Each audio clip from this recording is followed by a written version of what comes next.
ಇವತ್ತಿನ ವಿಡಿಯೋದಲ್ಲಿ ಯಾವುದೇ ಮಸಾಲೆ ರುಬ್ಬದೆ ತುಂಬ ಸುಲಭವಾಗಿ ತುಂಬನೇ ರುಚಿಯಾಗಿರುವಂತಹ ಒಂದು ರೈಸ್ ಬಾತ್ ರೆಸಿಪಿನ ನಿಮಗೆ ತಿಳಿಸ್ಕೊಡ್ತಾ ಇದ್ದೀನಿ.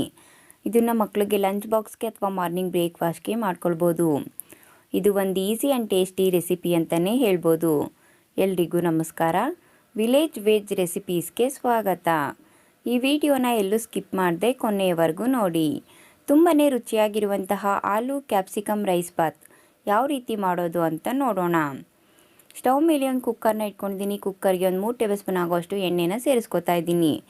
ಎಣ್ಣೆ ಬಿಸಿ ಆಗೋದಕ್ಕೂ ಮುಂಚೆನೇ ಒಂದು ಪಲಾವ್ ಎಲೆ, 2 ಪೀಸ್ ಚಕ್ಕೆ, 1-2 ಲವಂಗ, 1 ಏಲಕ್ಕಿ, ಸ್ವಲ್ಪ ಓಂಕಾಳು, ಸ್ವಲ್ಪ ಕಸ್ತೂರಿ ಮೆಥಿ, ಸ್ವಲ್ಪ ಕಲ್ಲುವನ್ನು ಸೇರಿಸ್ಕೊಂಡು ಎಲ್ಲ ಒಂದ್ಸರಿ ಚೆನ್ನಾಗಿ ಮಿಕ್ಸ್ ಮಾಡಿಕೊಂಡು ಫ್ರೈ ಮಾಡ್ಕೊತಾ ಇದ್ದೀನಿ.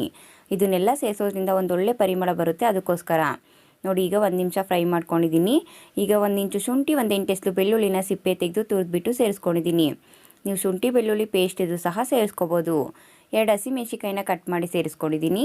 ಹಾಗೆ ಮೀಡಿಯಮ್ ಸೈಜ್ 2 ಈರುಳ್ಳಿನ ಸ್ವಲ್ಪ ಸಣ್ಣದಾಗಿ ಕಟ್ ಮಾಡಿ ಸೇರಿಸ್ಕೊಂಡಿದ್ದೀನಿ. ಈಗ ಶುಂಠಿ ಬೆಳ್ಳುಳ್ಳಿ ಸ್ವಲ್ಪ ಹಸಿ ವಾಸನೆ ಹೋಗಬೇಕು, ಈರುಳ್ಳಿ ಸ್ವಲ್ಪ ಕಲರ್ ಚೇಂಜ್ ಆಗಬೇಕು. ಆ ರೀತಿ ಚೆನ್ನಾಗಿ ಮಿಕ್ಸ್ ಮಾಡಿಕೊಂಡು ಫ್ರೈ ಮಾಡ್ಕೊಂಡಿದ್ದೀನಿ. ನೋಡಿ, ಈರುಳ್ಳಿ ಸ್ವಲ್ಪ ಕಲರ್ ಚೇಂಜ್ ಆಗಿದೆ. ಈಗ ಮೀಡಿಯಮ್ ಸೈಜ್ ಒಂದು ಟೊಮೊಟೊ ಹಣ್ಣನ್ನು ಸ್ವಲ್ಪ ಸಣ್ಣದಾಗಿ ಕಟ್ ಮಾಡಿ ಸೇರಿಸ್ಕೊಂಡಿದ್ದೀನಿ.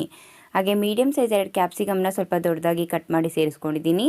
ಹಾಗೆ ಮೀಡಿಯಮ್ ಸೈಜ್ 2 ಆಲೂಗೆಡ್ಡೆನ ಮೇಲೆ ಸಿಪ್ಪೆ ತೆಗೆದು ಸ್ವಲ್ಪ ದೊಡ್ಡದಾಗಿ ಕಟ್ ಮಾಡಿ ಸೇರಿಸ್ಕೊಂಡಿದ್ದೀನಿ. ಈಗೆಲ್ಲ ಒಂದ್ಸರಿ ಚೆನ್ನಾಗಿ ಮಿಕ್ಸ್ ಮಾಡಿಕೊಂಡು ಫ್ರೈ ಮಾಡ್ಕೊತಾ ಇದ್ದೀನಿ. 1 ನಿಮಿಷ ಈ ರೀತಿ ಫ್ರೈ ಮಾಡಿಬಿಟ್ಟು ಈ ಕಪ್ಪಲ್ಲಿ ಒಂದು ಅರ್ಧ ಕಪ್ ಆಗೋಷ್ಟು ಒಣಗಿರುವಂಥ ಬಟಾಣಿನ ಒಂದು ರಾತ್ರಿ ಪೂರ್ತಿ ನೆನೆಸಿಟ್ಟಿದ್ದೆ. ಆ ನೆನೆಸಿರುವಂಥ ಬಟಾಣಿನ ಸೇರಿಸ್ಕೊಂಡಿದ್ದೀನಿ. ನಿಮ್ಮ ಮನೇಲಿ ಏನಾದರೂ ಫ್ರೆಶ್ ಬಟಾಣಿ ಇದ್ದರೆ ಆ ಬಟಾಣಿನ ಸೇರಿಸ್ಕೊಂಡು ಸಹ ಮಾಡ್ಕೊಳ್ಬೋದು.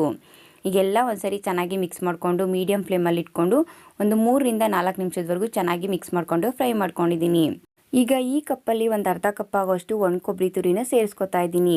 ಈ ರೈಸ್ ಬಾತ್ಗೆ ಒಣ ಕೊಬ್ಬರಿ ತುರಿ ಸೇರಿಸೋದ್ರಿಂದ ಒಂದು ಡಿಫ್ರೆಂಟ್ ಟೇಸ್ಟ್ ಬರುತ್ತೆ. ಅದಕ್ಕೋಸ್ಕರ ಹಾಗೆ ಒಂದು 3 ಟೇಬಲ್ ಸ್ಪೂನ್ ಆಗೋಷ್ಟು ಫ್ರೆಶ್ ಗಟ್ಟಿ ಮೊಸರನ್ನ ಸೇರಿಸ್ಕೊಂಡಿದ್ದೀನಿ. ಹುಳಿ ಇರುವಂಥ ಮೊಸರನ್ನ ಸೇರಿಸೋದಕ್ಕೆ ಹೋಗ್ಬಿಡಿ, ಸಾಧ್ಯವಾದಷ್ಟು ಫ್ರೆಶ್ ಮೊಸರನ್ನ ಸೇರಿಸ್ಕೊಳ್ಳಿ. ಹಾಗೆ ಸ್ವಲ್ಪ ಸಣ್ಣದಾಗಿ ಕಟ್ ಮಾಡಿರುವಂಥ ಕೊತ್ತಂಬರಿ ಸೊಪ್ಪನ್ನು ಸೇರಿಸ್ಕೊಂಡಿದ್ದೀನಿ.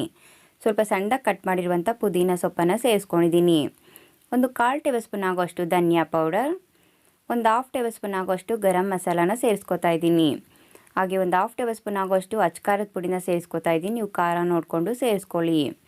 ಒಂದು 1/4 ಟೇಬಲ್ ಸ್ಪೂನ್ ಆಗೋಷ್ಟು ಅರಿಶಿನ. ಈಗ ರುಚಿಗೆ ತಕ್ಕಷ್ಟು ಉಪ್ಪನ್ನು ಸೇರಿಸ್ಕೊತಾ ಇದ್ದೀನಿ. ಈಗೆಲ್ಲ ಒಂದ್ಸರಿ ಚೆನ್ನಾಗಿ ಮಿಕ್ಸ್ ಮಾಡಿಕೊಂಡು ಫ್ರೈ ಮಾಡ್ಕೊತಾ ಇದ್ದೀನಿ. ಮೊಸರು ಸ್ವಲ್ಪ ಹಸಿ ವಾಸನೆ ಹೋಗಬೇಕು. ನಾವು ಸೇರಿಸಿರುವಂಥ ಮಸಾಲೆ ಎಲ್ಲ ಇದ್ರ ಜೊತೆ ಚೆನ್ನಾಗಿ ಹೊಂದ್ಕೋಬೇಕು. ಆ ರೀತಿ ಚೆನ್ನಾಗಿ ಮಿಕ್ಸ್ ಮಾಡಿಕೊಂಡು ಫ್ರೈ ಮಾಡ್ಕೋಬೇಕು. ಹೈ ಫ್ಲೇಮಲ್ಲೆಲ್ಲ ಮಾಡೋದಕ್ಕೆ ಹೋಗ್ಬಿಡಿ, ತಳ ಹಿಡಿದ್ಬಿಡುತ್ತೆ. ಆದಷ್ಟು ಲೋ ಫ್ಲೇಮಲ್ಲೇ ಒಂದು 2ರಿಂದ 3 ನಿಮಿಷ ಫ್ರೈ ಮಾಡಿಕೊಂಡ್ರೆ ಸಾಕು. ನೋಡಿ, ಈಗ ಮಸಾಲೆ ಎಲ್ಲ ಇದ್ರ ಜೊತೆ ತುಂಬ ಚೆನ್ನಾಗಿ ಹೊಂದ್ಕೊಂಡಿದೆ.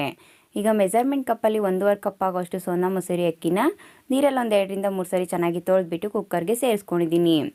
ಅದೇ ಮೆಜರ್ಮೆಂಟ್ ಕಪ್ಪಲ್ಲಿ ಒಂದು 3 ಕಪ್ ಆಗೋಷ್ಟು ನೀರನ್ನು ಸೇರಿಸ್ಕೊತಾ ಇದ್ದೀನಿ. ಈಗೆಲ್ಲ ಒಂದ್ಸರಿ ಚೆನ್ನಾಗಿ ಮಿಕ್ಸ್ ಮಾಡ್ಕೊತಾ ಇದ್ದೀನಿ.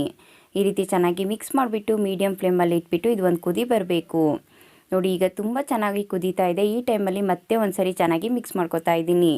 ಈ ರೀತಿ ಚೆನ್ನಾಗಿ ಮಿಕ್ಸ್ ಮಾಡಿಬಿಟ್ಟು ಮೀಡಿಯಮ್ ಫ್ಲೇಮಲ್ಲೇ ಇಟ್ಬಿಟ್ಟು ಕುಕ್ಕರ್ ಕ್ಯಾಪನ್ನು ಕ್ಲೋಸ್ ಮಾಡಿ 2 ವಿಸಲ್ ಕೂಗಿಸ್ಕೊತೀನಿ. ನೋಡಿ, ಈಗ 1-2 ವಿಸಲ್ ಆಗಿದೆ. ನಾನು ನಿಮಗೆ ಕುಕ್ಕರ್ ಕ್ಯಾಪನ್ನು ಓಪನ್ ಮಾಡಿ ತೋರಿಸ್ತಾ ಇದ್ದೀನಿ. ಆಲೂ ಕ್ಯಾಪ್ಸಿಕಮ್ ರೈಸ್ ಬಾತ್ ಪರಿಮಳ ಅಂತೂ ತುಂಬ ಚೆನ್ನಾಗಿ ಬರ್ತಾ ಇದೆ. ಈಗ ನಾನೆಲ್ಲ ಒಂದ್ಸರಿ ಚೆನ್ನಾಗಿ ಮಿಕ್ಸ್ ಮಾಡ್ಕೊತಾ ಇದ್ದೀನಿ. ನೋಡಿ, ರೈಸು ಅಷ್ಟೇ ತುಂಬಾ ಉದುದ್ರಾಗಿದೆ. ನೀವು ಯಾವುದೇ ರೈಸ್ ಐಟಮ್ ಮಾಡಿಕೊಂಡ್ರು ಅಷ್ಟೇ ರೈಸು ಉದುದ್ರಾಗಿದ್ದರೆ ತಿನ್ನೋದಕ್ಕೆ ತುಂಬಾ ರುಚಿಯಾಗಿರುತ್ತೆ. ತುಂಬಾ ರುಚಿಯಾಗಿರುವಂತಹ ಆಲೂ ಕ್ಯಾಪ್ಸಿಕಮ್ ರೈಸ್ ಬಾತ್ ಸಿದ್ಧ ಆಗಿದೆ. ಈ ರೈಸ್ ಬಾತ್ನ ನೀವು ಹಾಗೆ ಬೇಕಿದ್ದರೂ ಸರ್ವ್ ಮಾಡಿಕೊಂಡು ಟೇಸ್ಟ್ ಮಾಡ್ಬೋದು, ಅಥವಾ ಕಾಯಿ ಚಟ್ನಿ, ಮೊಸರು ಬಜ್ಜಿ ಜೊತೆ ಬೇಕಿದ್ದರೂ ಸರ್ವ್ ಮಾಡಿಕೊಂಡು ಟೇಸ್ಟ್ ಮಾಡ್ಬೋದು. ನೋಡಿದ್ರಲ್ಲ, ಯಾವುದೇ ಮಸಾಲೆ ರುಬ್ಬದೆ ತುಂಬ ಸುಲಭವಾಗಿ ತುಂಬಾ ರುಚಿಯಾಗಿರುವಂತಹ ಆಲೂ ಕ್ಯಾಪ್ಸಿಕಮ್ ರೈಸ್ ಬಾತ್ ಯಾವ ರೀತಿ ಮಾಡಿದೆ ಅಂತೇಳ್ಬಿಟ್ಟು ನೀವು ನಿಮ್ಮ ಮನೇಲಿ ಒಂದ್ಸರಿ ಟ್ರೈ ಮಾಡಿ ನೋಡಿ. ಹೇಗಿತ್ತು ಅಂತ ನನಗೆ ಕಮೆಂಟ್ ಮೂಲಕ ತಿಳಿಸಿ. ಖಂಡಿತವಾಗ್ಲೂ ಈ ವಿಡಿಯೋ ಇಷ್ಟ ಆಗಿದೆ ಅಂತ ತಿಳ್ಕೊತೀನಿ. ಈ ವಿಡಿಯೋ ಇಷ್ಟ ಆದರೆ ನಿಮ್ಮ ಫ್ರೆಂಡ್ಸು, ನಿಮ್ಮ ಫ್ಯಾಮಿಲಿಗೆ ಶೇರ್ ಮಾಡೋದ್ರ ಮೂಲಕ ನನಗೆ ಸಪೋರ್ಟ್ ಮಾಡಿ. ಇನ್ನಷ್ಟು ಈಸಿ ಆ್ಯಂಡ್ ಟೇಸ್ಟಿ ರೆಸಿಪೀಸ್ಗಾಗಿ ನನ್ನ ಚಾನಲ್ನ ಸಬ್ಸ್ಕ್ರೈಬ್ ಮಾಡ್ಕೊಳ್ಳಿ. ನನ್ನ ಚಾನಲ್ನ ಸಬ್ಸ್ಕ್ರೈಬ್ ಮಾಡಿಕೊಂಡು ನನ್ನ ವಿಡಿಯೋ ನೋಡಿ ನನಗೆ ಸಪೋರ್ಟ್ ಮಾಡ್ತಾ ಇರುವಂಥ ಪ್ರತಿಯೊಬ್ಬರಿಗೂ ಥ್ಯಾಂಕ್ ಯು.